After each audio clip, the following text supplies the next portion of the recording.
Assalamu alaikum wa rahmatullahi wa barakatuh. So I am a second year medical student here at Al Faisal University. I will be explaining the formation of the heart or the cardiovascular system. It will be through 3 lectures. We will be explaining the normal development, and after that we will be explaining the diseases in separate lectures. I decided to make them separate lectures instead of one, so it be easy to understand and you also grasp the concept easily. The lecture would be long. If you can increase the speed, that would be great, especially if you already understand the topic. But if you have, let's say, zero idea about what's going on, these videos, inshallah, will be more than enough for you and for your understanding of the cardiovascular system. So right now, we will start from the zero. In here, of course, I will be uploading the slides in a link under the video. You should find it. Anyhow, let us start. Here, we have a medical student who is 20 years old that decided to go to the hospital to study in the library, okay? While he went to the library, a patient came to him and thought him a doctor. The patient gave him this X-ray and asked the student to explain to him what does this X-ray show, right? Now, from a first look, you can tell that this X-ray kind of look normal. But if you concentrate, you will find that this side right here is actually the left side, because keep in your mind, whenever you are looking to an X-ray, it is the opposite.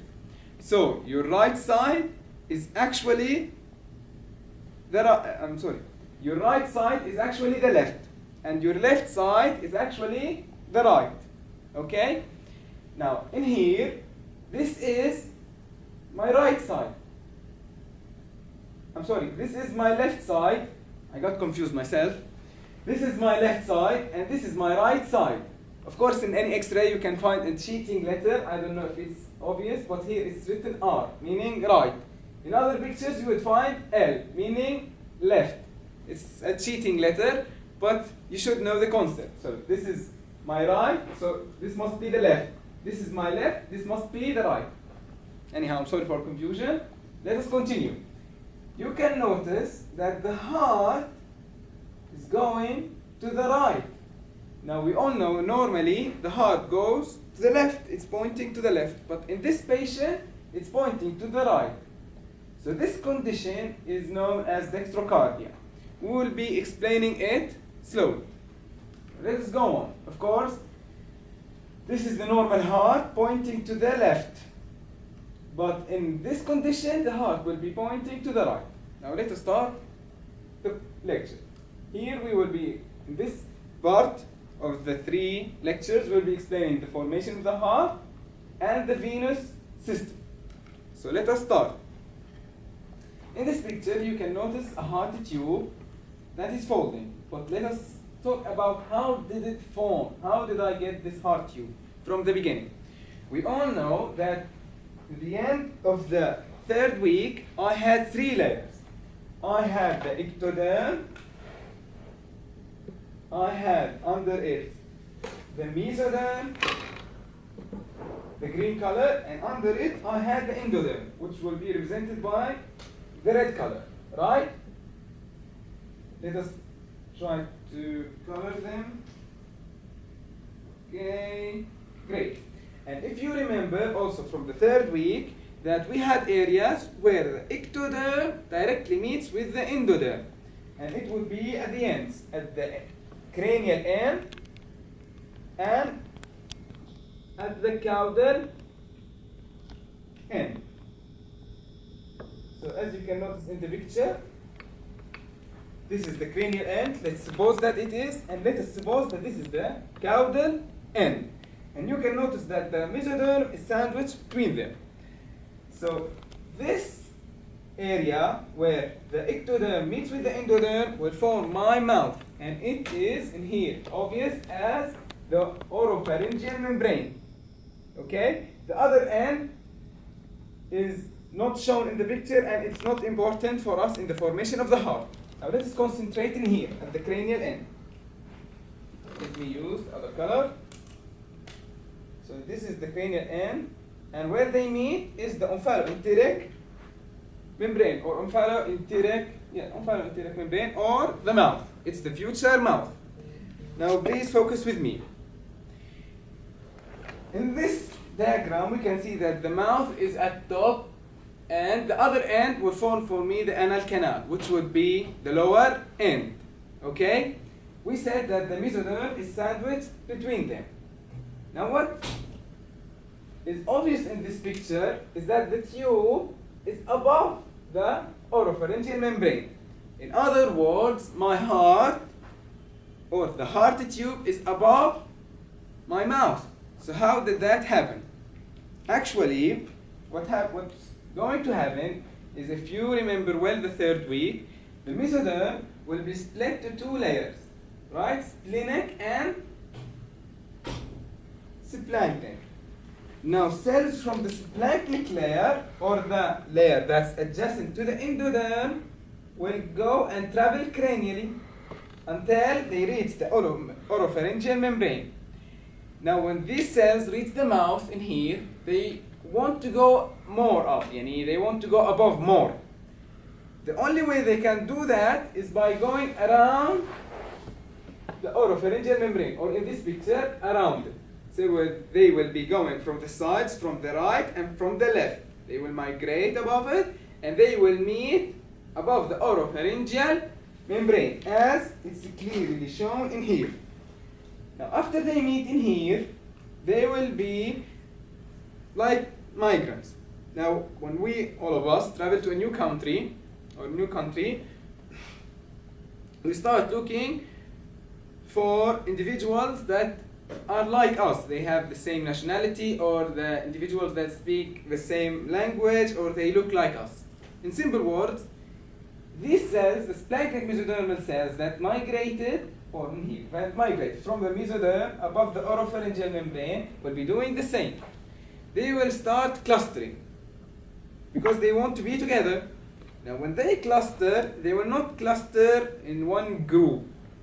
You all know that when Arabic students goes to a European university or a university in America, they start clustering, but forming groups. To be specific, there will be the Saudi group, there will be the Syrian group, there will be the Lebanese group. They will form groups. Okay, the same will happen here with the cells. So when the cells will migrate, instead of forming one group, they will form different clusters or different groups. So one in here, the most important ones are two above the oropharyngeal membrane, but in general, they will form clusters around the entire embryo. In other words, I will have one cluster to the right above my mouth, one cluster to the left above my mouth, and clusters will be forming all around my body and circulating it. Now these clusters will be made obviously of cells. So I will be having a cluster. Sorry, let the slide, sorry. Okay, so I will be having clusters of cells, as obvious in here. Now before we start explaining the concept, I should tell you that these clusters of cells will actually form my cardiovascular system. So again, the cardiovascular system originates from the splanchnic mesoderm. Now let us explain what happens to these clusters. These clusters will then start forming a cavity in the middle of them. So the cells in the middle will start dying. Imagine this is the cluster, and here I have cells. In the middle, the cells will die and form for me a cluster. So here will be cells and cells, all that. Here I have a cavity. Now why did that form? Keep in your mind the following concept. In any tube, in the heart, the cells will start clustering together and they will form a tube, okay? And then the cells in the middle of this tube will start dying. So they form a cavity, and that's how we end up having a tube. In some tubes of the body, the cells will start growing again and closing the tube. A good question would be why the cells will do that. The answer to that is to shape the tube.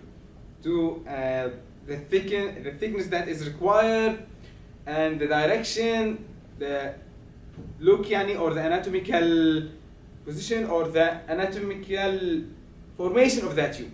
In other words, let us repeat. The tubes in the body start their formation by clusters of cells. Then these cells are going to die in the middle, forming for me the tube. In some tubes of the body, the cells will start growing again and closing the tube again. Then the cells will die again to form for me the final tube. Now, in the cardiovascular system, we all know that it's made of a tube. I have the heart and the vessels, and all of them are a tube. So again, we said that these cells will form a cavity, so this cavity must be forming the tube. Now imagine it as follows. I have two balls above my mouth. One ball is the right clusters of cells of the splanchnic mesoderm, and the left one is another ball. Now in the middle they will die. Let us say that this ball that have a cavity inside it is a tube. This process is called vasculogenesis. Now what is vasculogenesis? Simply is when the cells inside the ball die, okay, and forming for me a tube. As simple as that. Now later on, you see I said I have two balls, one to the right and one to the left. The same process will be happening. Now later on, these balls will be fusing, but not the right one and the left one. What will happen is that the balls to the right side will fuse together, and balls to the left side will be fusing together. So I will have at the end two tubes. One tube to the right and one tube to the left. Now this connection between the cell clusters, we call it angiogenesis. Basically, it is the formation of a heart tube from a pre-existing one. Meaning, I already had the heart tube, I just started connecting them. As simple as that, okay? Let us review all what we said from the zero. I said I had ectoderm, mesoderm, and endoderm. Then we said the endoderm will be split into two, okay? A splenic and splanchnic. We concentrated on the splanchnic, which surround the endoderm. We said cells from the splanchnic mesoderm will be traveling or migrating cranially until they reach the oropharyngeal membrane or the mouth, and then they will go around it and cluster in there, forming for me different clusters. These clusters, we call them blood islands. Now this is obvious because we said that these clusters will form the cardiovascular system. So the cardiovascular system is made of the splanchnic mesoderm. Let us continue. These blood islands or clusters of cells will start forming a cavity inside them. This cavity will make the ball or the blood island a tube. And this process of the cavitation, we call it vasculogenesis. So vasculogenesis, in simple words, is the formation of a heart tube from clusters of cells. Simple as that. Then we said the cells or the blood islands to the right will start connecting together, and blood islands to the left will start connecting together. And this process is called angiogenesis. Now at the end we ended up having this tube. Of course we have two tubes, but since I sliced or took this picture from the side, I can only see one. So this is the heart tube and this is the oropharyngeal membrane. Of course, if there was a continuation of this tube, it would be going like this and down to the left side, if this was the left side. If it was the right one, it will go to the right, backward, and all over the body. Now these two tubes that form are the endocardial tubes. So I have now two endocardial tubes. Okay? Now a good question would be, I told you that these endocardial tubes will form above my mouth. So imagine that this is the two endocardial tubes above my mouth. How come that the heart is actually under my mouth? It's not above it. Have you ever seen a person carrying his heart? No. What happens actually is as the development of the embryo continues, I will have a cranial folding and a lateral folding. or craniocaudal folding and lateral folding. Let us see what happens. This is the endocardial tube. Let's now talk about one to make it any simpler. As the embryo grows, its head will be, or not its head, its cranial end will be going downward or flipping or folding in simple words. So this is the endocardial tube. As it's folding and folding more and more and more and more, it's entering now my chest. And my mouth became above it, as usual. So at the beginning, again, cells migrate above the oropharyngeal membrane. These cells cluster and form for me the tube. This tube, through the cranial folding, will enter the chest, as you can see in the following pictures. So there it is, folding, and this is an arrow to explain the folding. And finally, it is in my chest, and the oropharyngeal membrane is above it. Okay? Now let us start seeing here. We already explained what is the blood island, we explained what is vasculogenesis, and we explained what is angiogenesis. Now, just for the naming, the cells that form the blood island are called angioplastic cells. It's just name.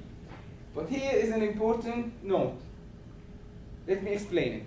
We all know that the body is needing an energy to start dividing and forming. Now where will I get this energy from? I have one source. Since the baby is still in the utero, is not eating, or she is not eating, not drinking, not doing anything, the only source is from the mother. Now regarding of how the mother blood reached the embryo, we'll be talking about that in the upcoming lectures. The blood will be going to the embryo and reaching it. Now this blood will be carrying the energy. It will be carrying the nutrients and oxygen. In the